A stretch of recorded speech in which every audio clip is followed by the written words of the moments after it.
Golden Wings by TheGreatEater.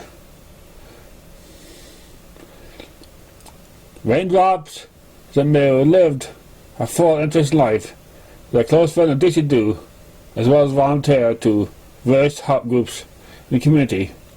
When she sees Scootaloo diving for a meal in an alleyway, covering front ill Ditzy Do, she decided to take her in before the upcoming early winter hits. All the while, trying to help her find a family she lost long ago.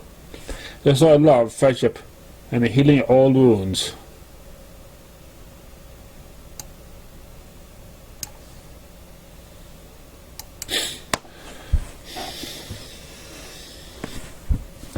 Chapter 1. A New Beginning.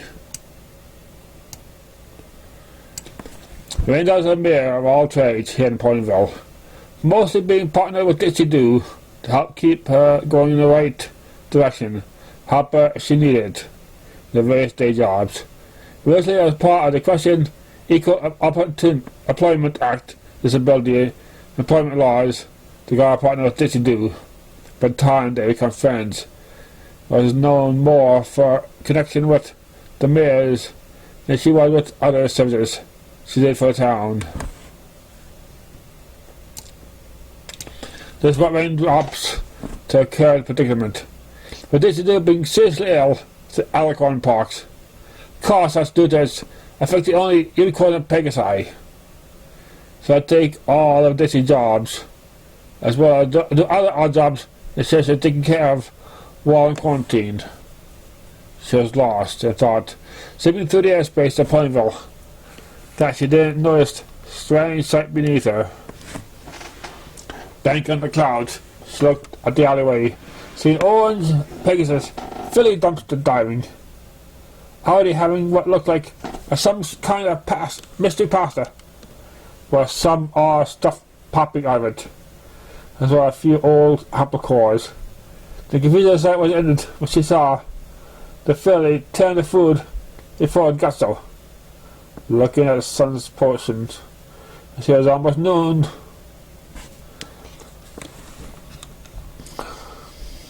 Looking at the sun's position and seeing it was almost hour before sundown, she decided to help this filly. It was both part of special talent as well as parts of a past that installed within her sense of responsibility and compassion for other ponies. Seeing this filly turn crash, the swine filled her with deep ache to her chest, and made her want to do whatever it took to get back on her hooves as were. She remembered what it was like before a summer breeze gave her a second chance at life, and helped her get back on her hooves when she was barely out of third grade. Though the rough years, but the act of kindness and compassion. Any point can be helped to weather a storm life throws at them.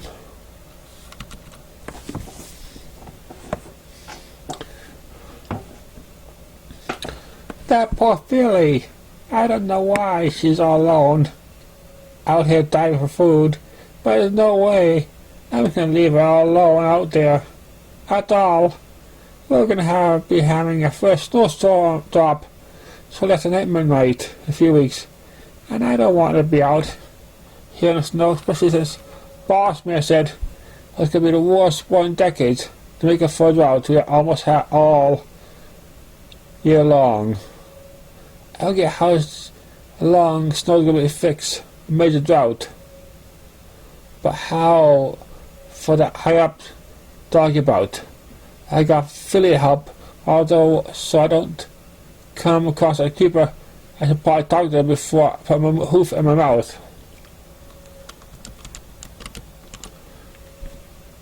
She dropped down beside the filly. She vaguely remembered as being named Scootaloo from the elder poplars. She had transformed the property into a skate rink, lowering herself to let her make herself less tempting as possible. Give her a cough that caused Scootaloo to jump out of her skin. Don't be afraid. I'm not here to hurt you. Raindrops had a gentle voice. Hi, my name's Raindrop. What's yours? What do you care? And I'm not afraid. I am brave as Rainbow Dash, and she's not afraid of anything, Scooter said, defensively creeping slowly closer to the saddlebag. Scooter, as she was known for.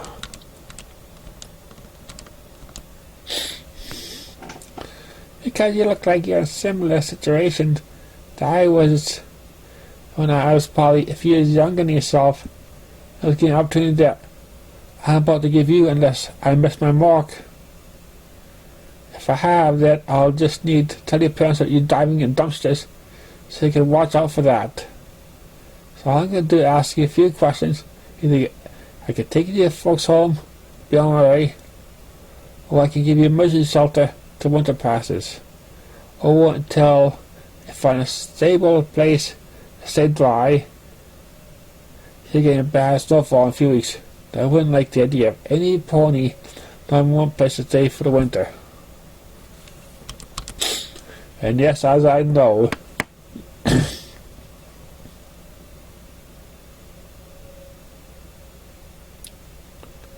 and yes, I know that you're probably a very brave filly. Maybe that's just great. Lead pony, being a wing pony, but doing the academy is almost better than working for a few kids that help out. Raindrops said slowly, scooting closer to Scootaloo as she talked. Stopped right outside her reach. So that next move. Get closer and move away with Scootaloo's.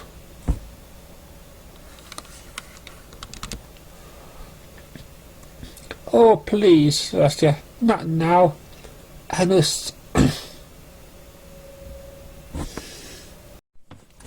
Oh, Celestia. Not now. I always do someday make a cut, but not while covering in whatever this stuff is eating from the trash. Please, Lou, let me die now. Scooter thought with a face blush. Worst of all, I'm still sore from Christine today, so I can't run. Run. Like she can't catch me. She's big and she can fly. Oh, Slay, what did I do? I mean, it would be so bad to have a place to sleep. It's a freezing ground for a night. If I get her, the Pinky promised keep a secret that she has to. Or Pinky probably eat a soul like a cupcake. Or shoot them to the moon with a party cannon. Or maybe she has a team of ninja squirrels that she trains 10 ponies who'll break the punks of acorns and hide them in a tree. I never actually asked why a pony never breaks them.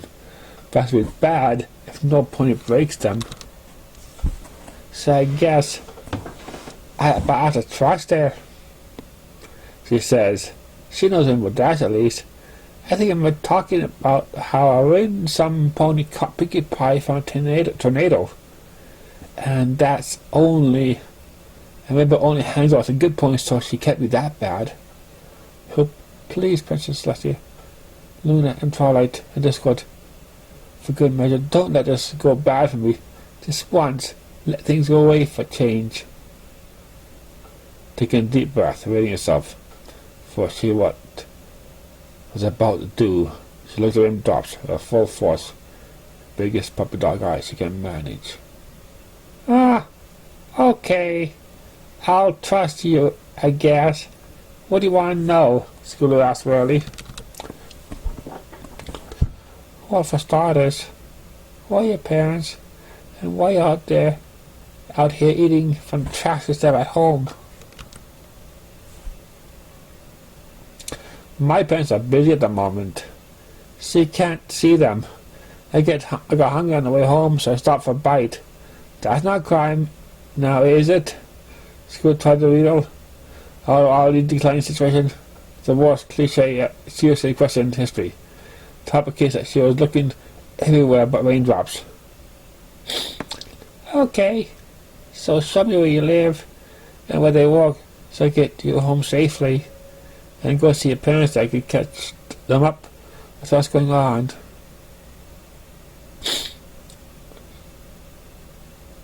You aren't gonna leave us alone, are you? Scootaloo asked, her body going in the crouch.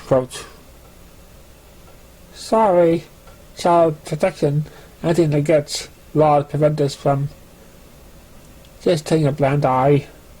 If I think there's a problem with a child, or they're doing act potentially harmful to them, so until I can resolve this, I gotta make sure I do everything I can to ensure your safety.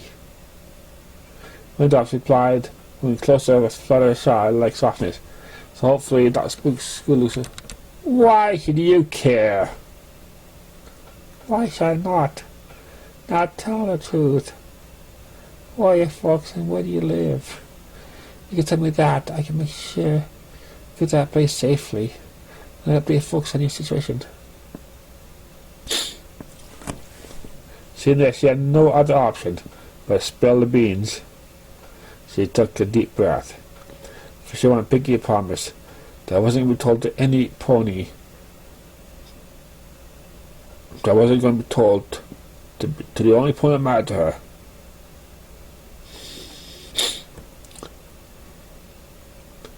Fine.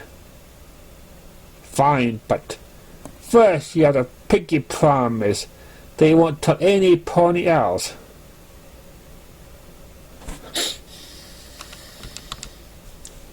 Alright. I might have to go and try like Sparkle. Then no depending on what you tell me, so I can make sure you do everything as legally possible. As long as not something that's endangering you, nor any pony else, I'll agree to it. Without saying comfortably. Okay. That's fair, I guess. See you, Pinky promise? Raindrop knew that no pony ever dared break a Pinky promise. And once made cannot be undone. So she went through the motions, and then unbreakable oath in the crossing history, and repeated that promise to Scootaloo. So I have been on my own for 5 years now since my parents died. I don't want to tell you about it. Where I've been staying since no ponies know what that. But you can't take me away from here. Now that I finally got friends and Rainbow Dash, since she's my sister. So I found again, sort of. Now life, you can't take me away. She cried.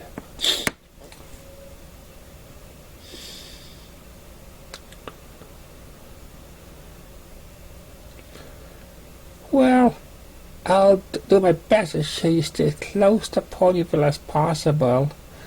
But I'm going to need you to come with me. Have a mercy assault of ponies. Use in a bad way.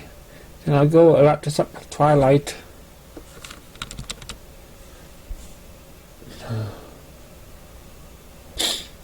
Yay, she did it. I don't know what's going to happen, but at least for tonight, I won't be alone. And I won't be, at least not for tonight. Okay, I'll give it a try. And my name's Scootaloo. Scootaloo said, giving a hoof for another brief for a meal, kicking it, small tail embarrassment from my eyes. Raindrop used one of her silken wings to gently wipe them away with the most gracious of tears.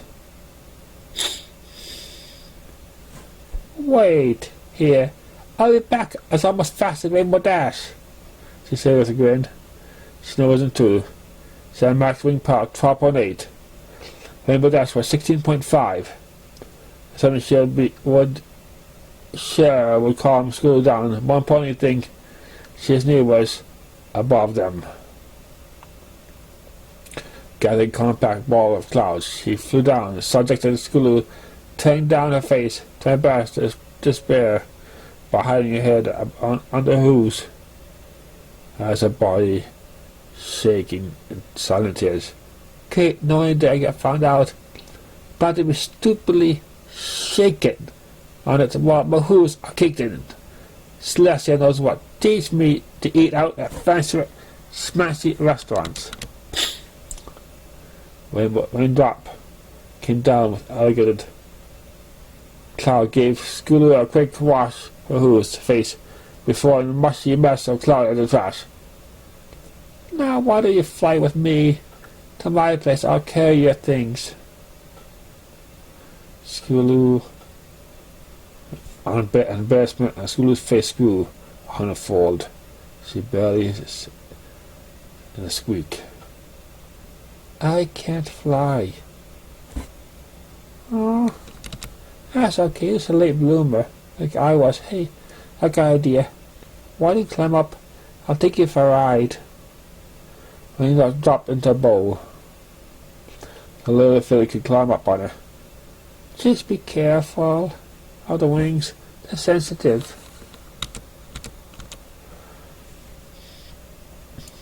With Scootaloo on her back, she took up the gentle leap, slowly soaring through the air. She glided to the outskirts of Ponyville, where two stairhouse sat. She looked over at a guest lying on her back. Scootaloo's eyes were closed, living far out. As he caught the wind flowing through the feathers, the wide smile nearly springing her face. Hoping to give her extra minute of joy, she circled her ground home and slowly glided down. Was as big as I loved the clouds, as big as I should have accepted. My regular watching Ditzy Do and Sparkler, how they gone for base ponies. She either did the kitchen basic job, the hospital those ponies, who had nowhere else to go. While traveling through, she sighed. You put it and live on the ground. Only ponies can stay it. Or those little jobs weren't regular. They didn't have to go one mouth out there. So I probably needed the help. Could have a helping pair of hooves. A good cover is why Scootaloo would be staying at her. Does he want to know others know? Past. Tallest buckle. But I could beat that with tomorrow.